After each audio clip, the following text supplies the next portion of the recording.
Namaskar. I welcome you RC Agrahari English classes, and I represented myself before you. The important TGT PGT topic, John Galsworthy's series of questions. आज हम Galsworthy के part 3 की चर्चा कर रहे हैं और आज की स्टार्टिंग है क्वेश्चन फर्स्ट से, in which Galsworthy's play the line occur. Galsworthy के किस प्ले में ये लाइन पाई जाती है? वो लाइन है, stage holds a mirror up to a nature. ये line, stage holds a mirror up to nature, ये जॉन गाल्सवर्दी कि किस प्ले की ये लाइन है? तो आपको पता होना चाहिए, ये प्ले है एस्केप, जो कि 1926 में लिखा गया। Stage holds a mirror up to nature, the line has been taken from Escape, written in 1926. And the next question is, Galsworthy's which play is regarded it has no hero or villain? John Galsworthy के किस play चलिए ये माना जाता है कि इस play में ना तो कोई हीरो है और ना ही कोई विलेन? और इस क्वेश्चन का आंसर है आपका सिल्वर बॉक्स। 1906 में कंपोज किया गया ये प्ले सिल्वर बॉक्स, और ये जॉन गाल्सवर्दी का फर्स्ट प्ले के नाम से भी जाना जाता है। Galsworthy's which play centers on Lennox, a famous writer. Galsworthy's which play centers on Lennox, a famous writer, who is dying in Paris hotel while being cared by nurse. Galsworthy का कौन सा प्ले लेनॉक्स पर केंद्रित है? वो Lennox जो कि famous writer थे, जो पेरिस के होटल में जिनकी मृत्यु हुई उस समय जब एक नर्स के द्वारा जॉन गाल्सवर्दी का वो कौन सा प्ले है जिसमें लेनॉक्स, जो कि एक फेमस राइटर रहे, जिनकी मृत्यु पेरिस होटल में दिखाई गई नर्स की देखभाल के दौरान। उस होटल में नर्स द्वारा उनकी देखभाल की जा रही थी, उस दरमियान होटल में जिनकी मृत्यु हुई, ये किस प्ले में दिखाया गया है जॉन गाल? तो इसका आपका आंसर होगा the roof, that was composed in 1929 में इसे कंपोज किया गया था। Which plays story belong to Trinartha tin plate work?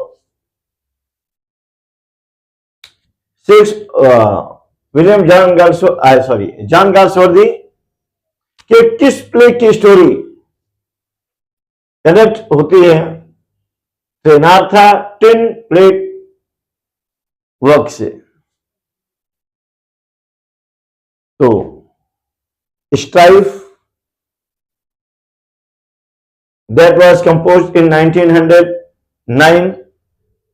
It deals a conflict between capitalist and laborers, working class. ये स्ट्राइफ, ये उस कॉन्फ्लिक्ट को डील करती है, उस कॉन्फ्लिक्ट को दिखाती है जो कि कैपिटलिस्ट पूंजीपति और लेबरर्स के बीच हुआ।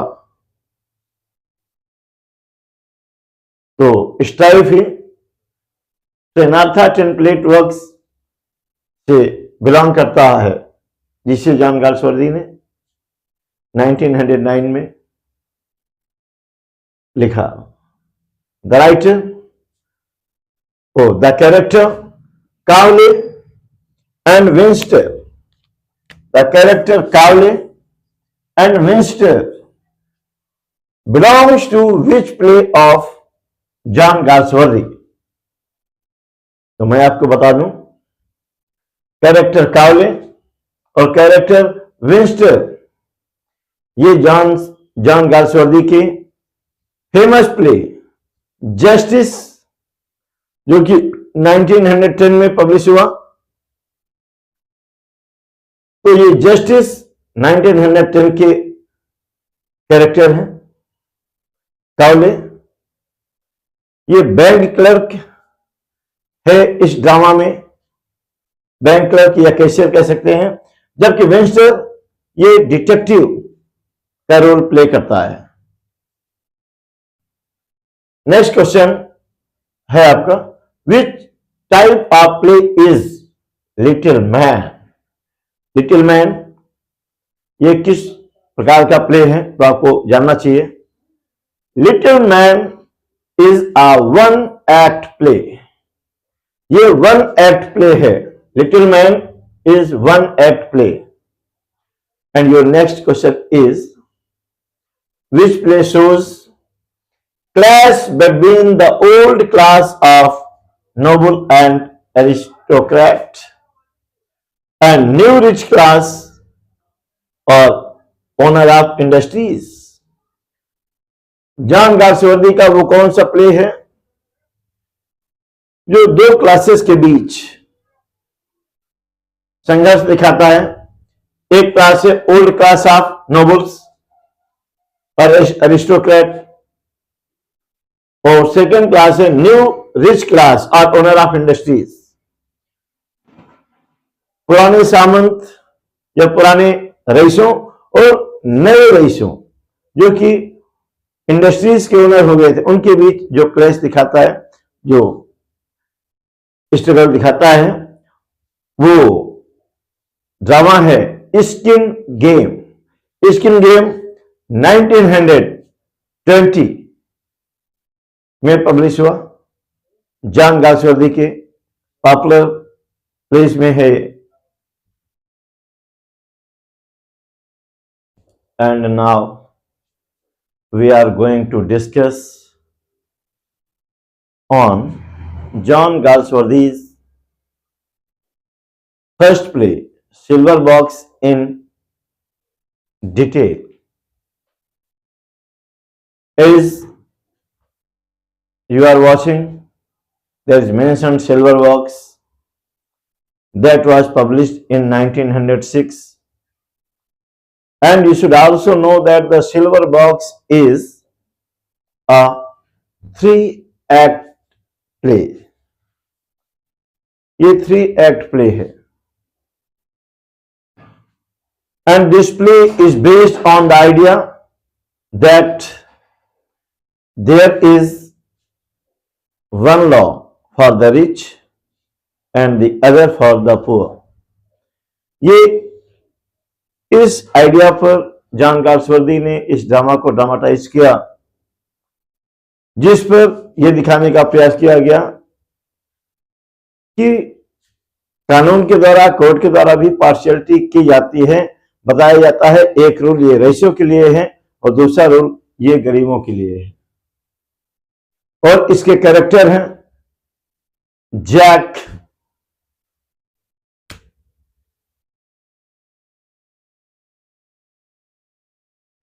कैरेक्टर है, ये ड्रंकर्ड है, he related to high class family, he is just like a loafer. पेकर है, बिगड़ा हुआ घर का बिगड़ा हुआ बच्चा है ये। John Barthwick was a bald old person who was also a member of parliament.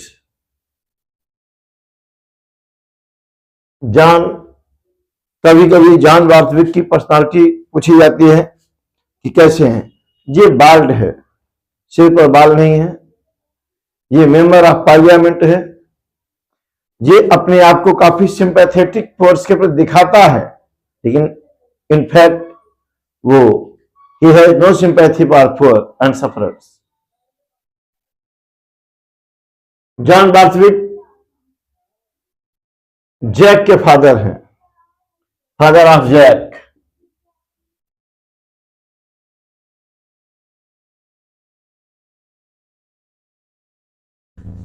Jones ये जैक का फ्रेंड है। That was an unemployed loafer, बेरोजगार है, लोफर है, फ्रेंड है जैक का। Mrs Jones wife of John है। मिस्टर स्नो ये डिटेक्टिव हैं, टेक्स ओवर द केस, जो केस को अपने हाथ पर लेते हैं। ये जैक ड्रंकर्ड है, जिसे मैंने पहले बताया, बहुत अधिक शराब पिए होते हैं। ये किसी होटल पर किसी महिला से झगड़ते हैं बुरी तरीके से और उसका पर्स छीन लेते हैं और ये चले जाते हैं। जैक की मुलाकात उसके बाद जोन्स से होती है। जोन्स देखता है ये एकदम नशे में धुत है, इसे कोई भी होश नहीं है, और ये इसकी जेब में हाथ डालता है। सिल्वर बॉक्स, सिगरेट का सिल्वर बॉक्स निकाल लेता है और पर्टिकुलर वो पर्स निकाल लेता है जो जैक ने होटल में लड़ाई के बाद उस महिला से छीन लिया था।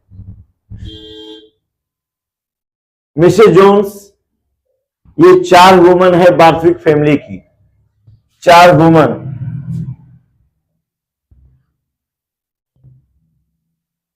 चार वुमन मीन्स सर्वेंट होता है। ये वाइफ है मिसेस जोन्स की, और बार्थविक फैमिली में ये 4 वुमन है, सर्वेंट का काम करती है। तो जब जैक नशे की धुत हालत में वापस आता है, इसकी मुलाकात जोन्स से होती है। देखता है ये नशे में धुत है, इससे कुछ भी होश नहीं है, तो उसका पर्स में, उसके पर्स से सिल्वर बॉक्स सिगरेट का उठा लेता है, ले लेता है। और उसके बाद अगले दिन वो महिला जिससे जैक ने लड़ाई किया था वो इसके घर आती है, अपने उस पर्स को मांगती है, और पर्टिकुलर उस पर्स में रखे जो 7 पाउंड और 12 शिलिंग्स थे। उस पर्स में जो रकम थी 7 पाउंड की, 12 शिलिंग की, वो मांगती है। जॉन बार्थविक उस स्थिति में महिला को मनाते हैं और जैक को डांटते हैं, और महिला वो पुलिस कंप्लेन करने की थ्रेट करती है, लेकिन जॉन बार्थविक जो कि जैक के फादर हैं उस महिला को मनाते हैं। उसका जो कहती 7 पाउंड और 12 शिलिंग्स थे उसका पैसा वापस करते हैं। उसके बाद जब वो महिला आती है तो देखा जाता है इसका पर्स कहां है, पर्स मिलता नहीं है। तो ये जो टॉमस मार्लो है, टॉमस मार्लो ये बटलर ऑफ बार्थविक फैमिली है, बटलर रसोइया। ये बार्थविक फैमिली का रसोइया है। He found that silver box is missing. वो पता कि सिल्वर बॉक्स मिसिंग है, और चूंकि सिल्वर बॉक्स मिसिंग है इसलिए सबसे पहले वो जाकर कंप्लेन कर देता है पुलिस स्टेशन में। वहां से पुलिस आती है और मिसेस जोन्स पर डाउट करती है, इसे अरेस्ट करती है, क्योंकि मिसेस जोन्स वास्तविक फैमिली में चार वुमन का काम करती है, सर्वेंट का काम करती है, तो घर से कुछ लापता हुआ तो पहले सर्वेंट पर डाउट किया जाता है। और जब जॉन देखता कि मेरी वाइफ को गिरफ्तार किया गया, ये इनोसेंट है, इसकी कोई फॉल्ट नहीं है, तो ये विद्रोह करता है, पुलिस वालों से झगड़ता है कि आपको ऐसा नहीं करना चाहिए, आपके पास क्या प्रूफ है। उसके बाद कोर्ट में जोन्स और मिसेस जोन्स दोनों को गिरफ्तार करते हैं, कोर्ट में ले जाते हैं और जोन्स पर मुकदमा चलाया जाता है कोर्ट में। Jones was tried in court for stealing the silver box. Jones पर सिल्वर बॉक्स चुराने के आरोप में मुकदमा चलाया जाता है और making an assault on police, और पुलिस से हाथापाई करने पर मुकदमा चलाया जाता है। जबकि रियल में जो कल्प्रिट था वो जैक था। जैक को कोई सजा नहीं मिली। जोन्स को सिल्वर बॉक्स चुराने के आरोप में इस पर मुकदमा चलाया जाता है, इसे जेल में भेज दिया जाता है। इसीलिए ये जॉन गाल्सवर्दी ने इस आइडिया पर बेस किया है इस नाटक को कि there is one law for the rich and another for the law poor, कि रईसों के लिए एक अलग कानून व्यवस्था है, गरीबों के लिए कोई अलग। भाई इनफैक्ट कल्प्रिट जैक था, जैक को अरेस्ट करना चाहिए, जैक पर ट्रायल करना चाहिए, मुकदमा चलाना चाहिए। और आई विटनेस क्या, वो तो स्वयं वो महिला गवाह थी जिसके साथ इसने हाथापाई किया था जैक ने होटल में नशे की हालत में। तो इस तरीके से संक्षिप्त हमने डिस्क्राइब किया सिल्वर बॉक्स को। अब इसके बाद आपको हम डिस्क्राइब करने जा रहे हैं स्ट्राइफ, वो ड्रामा जो कि 1909 में पब्लिश किया गया। I am going to describe you shortly John Galsworthy's famous play Strife that was published in 1909. The play deals with the conflict between the capital and laborer. ये जो प्ले है ये फैक्ट्री मालिक और लेबरर्स के बीच के संघर्ष को दिखाता है, उनके बीच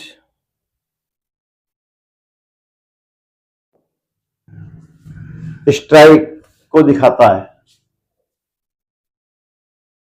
और ये स्टोरी बिलोंग करती है ट्रेनार्था टिन प्लेट वर्क्स से। और ये ट्रेनार्था टिन प्लेट वर्क्स जो कि इंग्लैंड और वेल्स के बॉर्डर पर ये फैक्ट्री, ये कंपनी थी। इंग्लैंड और वेल्स के बॉर्डर पर ट्रेनार्था टिन प्लेट वर्क्स नाम की कंपनी थी। ये स्ट्राइफ की स्टोरी यहीं से रिलेटेड है। आइए इसके कैरेक्टर की चर्चा करते हैं। डेविड रॉबर्ट ये लेबर लीडर होता है। स्ट्राइक में लीडिंग स्ट्राइक इन्हीं की बेस पर वो लीड करती है। स्ट्राइक के मुखिया होते हैं लिबरल्स अपना इन्हें नेता बनाते हैं, डेविड रॉबर्ट को। और जॉन एंथोनी, ये ट्रेनर था, टिन प्लेट वर्क्स कंपनी के ये चेयरमैन हैं। एनी रॉबर्ट, ये डेविड रॉबर्ट की वाइफ हैं।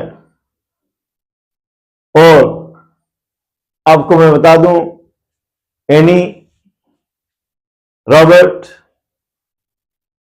died in the play due to food, so due to lack of food and water. Any Robert जो कि वाइफ थी डेविड रॉबर्ट की, वो बीच प्ले में ही दम तोड़ देती हैं पानी व भोजन की कमी के कारण। जब ये स्ट्राइक को लीड करता है डेविड रॉबर्ट, तो जो जॉन एंथोनी है, इसे अपने साथ मिलाने की कोशिश करते हैं। भाई ये लिबरल लीडर है, लिबरल लीडर है, तो इसे अपने साथ मिला लें तो ये स्ट्राइक शांत हो जाएगी। लेकिन डेविड रॉबर्ट लॉयल्टी दिखाता है लिबरल्स के प्रति और वो मना कर देता है, बोला जो होगा सभी के साथ होगा, केवल मेरे लिए ये फैसिलिटी आप प्रोवाइड कर रहे हैं ऐसा नहीं, जो होगा सारे के लिए ये फैसिलिटीज प्रोवाइड करना चाहिए। हमारी ये मांगे हैं, ये केवल मेरे लिए नहीं सभी के लिए। जब सभी को ये फैसिलिटीज दी जाएगी तब मैं अडॉप्ट करूंगा, अकेला मैं नहीं कर सकता। और लास्ट में होता क्या है कि डेविड रॉबर्ट वो वर्कर्स के द्वारा डिसोन्ड कर दिया जाता है, उसे अपना नेता हटा दिया जाता है। अंत में एरिड, ये एंथोनीज की बेटी थी, वो जॉन एंथोनी जो कि चेयरमैन थे कंपनी के, एरिड उनकी बेटी थी। और इस तरीके से हम लोग देखते हैं स्ट्राइफ ट्रेनार्था टिन प्लेट वर्क से बिलोंग करती है। और इसमें एक स्ट्राइक को दिखाया गया है जो कि वर्कर्स और कैपिटलिस्ट मिल ऑनर या फैक्ट्री ऑनर के बीच होती है। और इस तरीके से इसके कैरेक्टर्स भी टीजीटी पीजीटी एग्जाम्स में पूछे जाते हैं। और ये भी कई बार क्वेश्चन, ये जो मैंने आपको जानकारी दिया ये काफी इंपॉर्टेंट लग रही है। तो और अगर चाहते हैं मैं ऐसे ही आप तक जॉन गाल्सवर्दी व अन्य लिटरेरी पर्सनालिटीज के वीडियोज आप तक पहुंचाता रहूं, तो चैनल को सब्सक्राइब करें, लाइक करें, शेयर करें। Thank you.